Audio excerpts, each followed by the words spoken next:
Hey, we're back for chapter 15, part 2. And one of the interesting things that we can do when we depict countries is we can kind of mess around a little bit with absolute and relative space. So remember from chapter 1, we talked about absolute space. It's a specific point on a map, right? X degrees north, Y degrees west, that kind of a thing.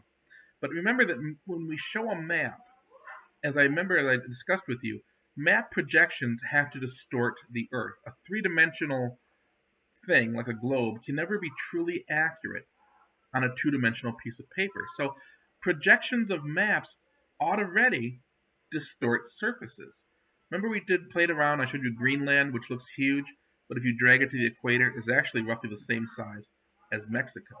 But on this map, it looks bigger than Africa. But that's because the Mercator map, as we talked about, it distorts northern and southern latitudes. But we can also do that with relative space. Now, remember, relative space was talking about things like crime or statistics like cultural issues, things that aren't necessarily X and Y, the good part of town, the bad neighborhood, the pretty street, that kind of a thing. So, one of the ways we do that is called a cartogram. We basically use a cartogram and we use mathematical modeling to affect or modify absolute space. So this map shows each country by population. So you can see, or by poor, I'm so sorry, that India is huge. Somalia, Egypt, Nigeria, large parts of Asia are huge. But look at here, look at the United States. It's almost completely gone, right?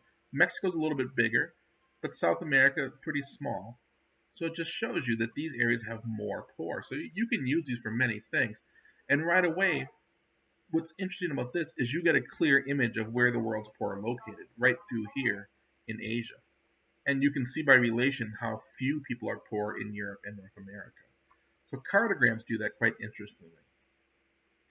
We can also do that with counties in Illinois. So here is a map of Illinois by county. Here's Cook County. And the red to green shows you population. So the darker in red, the higher the population. So you can see there's a lot of population here and here and here. This is actually right by St. Louis. Here's Springfield, right? Here's Chicago. But what if we made each county's size swell or contract based on population? And look at this.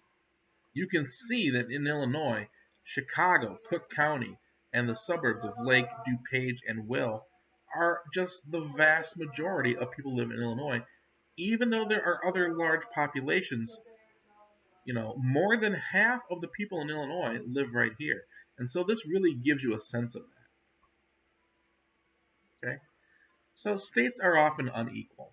In a perfect world, we wouldn't be, but some states are unequal, and one of the ways that happens is income, right? So how is the income spread within a country? Some countries have a pretty good spread, some do not. And the Gini index measures that. So how much of the population is poor and how much is rich? Okay. We also use the Kuznets curve to model that. And what we see is this: inequality versus income. As income rises, inequality begins to drop. Okay. At a certain point, though, inequality, I'm sorry, let me start that over again.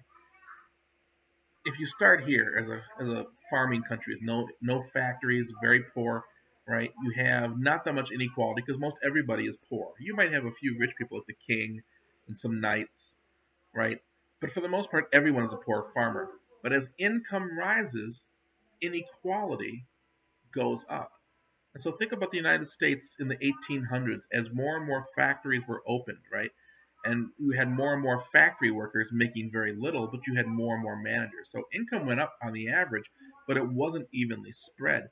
But what we do find is that as income continues to grow, it actually begins to drop again.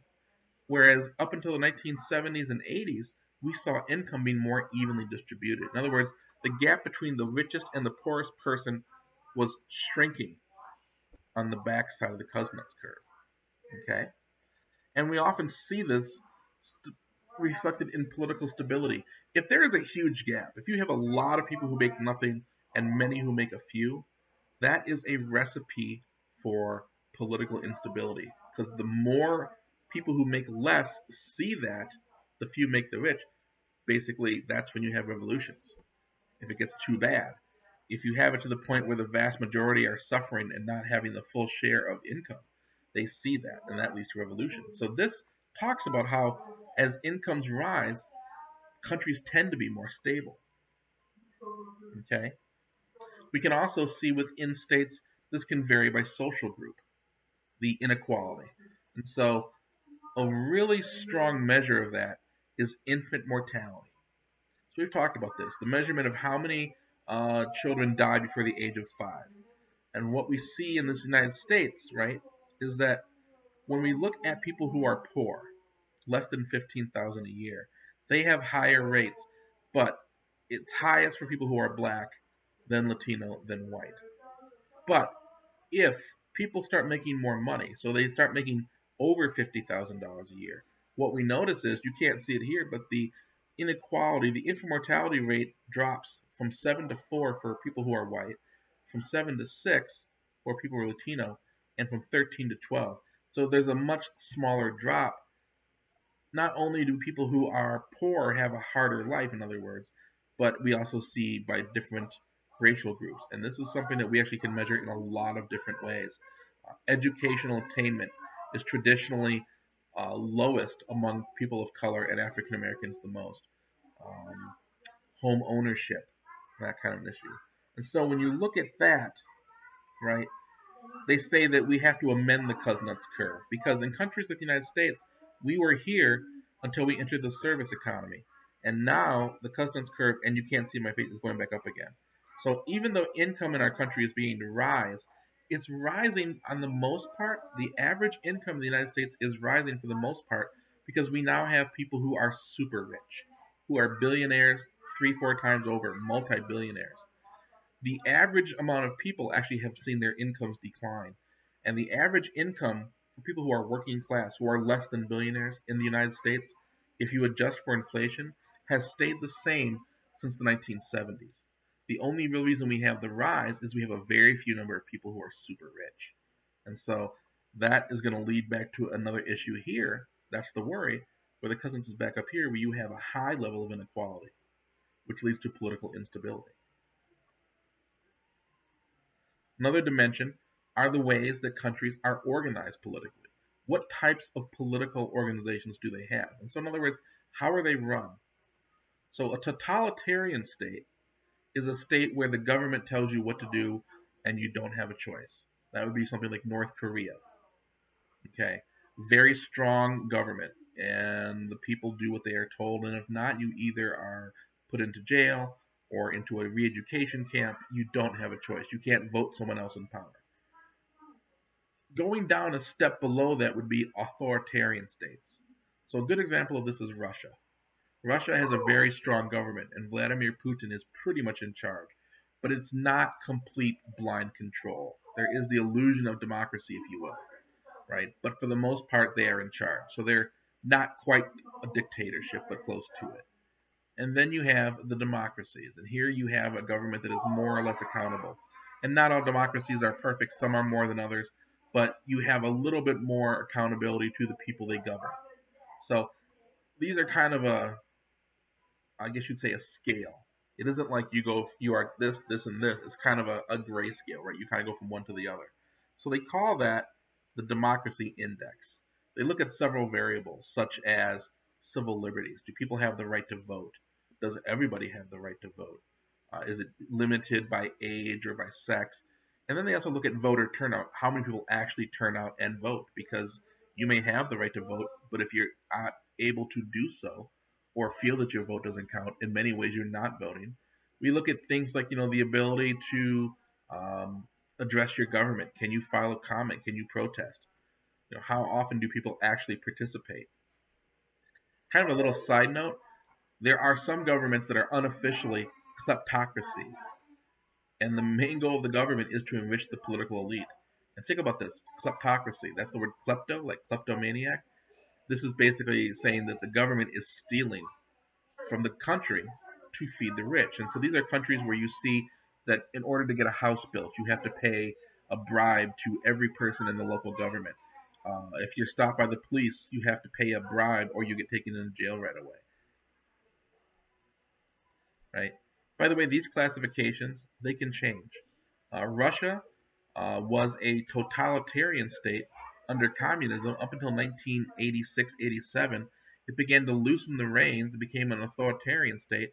For a brief period of time in the mid 90s, it was very democratic, and then it's gradually moved back towards an authoritarian state. There are those that suggest that our country is moving between these two areas right now. So these are kind of fluid and they can vary. And the states also vary by quality of life. Many would say that China is an authoritarian or near totalitarian state. But within China, the vast majority of people support the country because it has raised their standard of living. More people have access to the middle class lifestyle of air conditioning, plumbing, food on a regular basis than ever before. And so, in some ways, they, in a sense, tolerate this more. Okay? So, if you take all these different kinds of classifications and their scores, full democracies, which have the highest score, are like the United States, Canada, United Kingdom, okay? And it's only about 9% of the world's population. We have flawed democracies, which have some issues, like Argentina or Serbia or the Philippines, where they have a relatively democratic government, but there are strains of authoritarianism. You have the hybrid regimes, which kind of go back and forth. And then you have the authoritarian states, which comprise a very large chunk as well. If you look at a map, it kind of looks like this. The darkest greens are the higher functioning, more democratic states, so Europe, and it goes all the way down to the very authoritarian states. I find it interesting if you look at this, right? Do you notice any patterns to where the green and the darks are, right? So the darkest greenest colors tend to be what? Western Europe, also the core, right? The core states tend to be the more fuller democracies, where the states that are the orange tend to be more closely aligned with the periphery. So again, something to think about. Why do you think that is? Something to think about. That might be a possible essay question.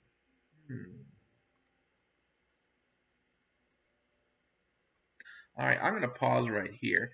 We'll come back with part three just as soon as I can stop and get a cup of coffee.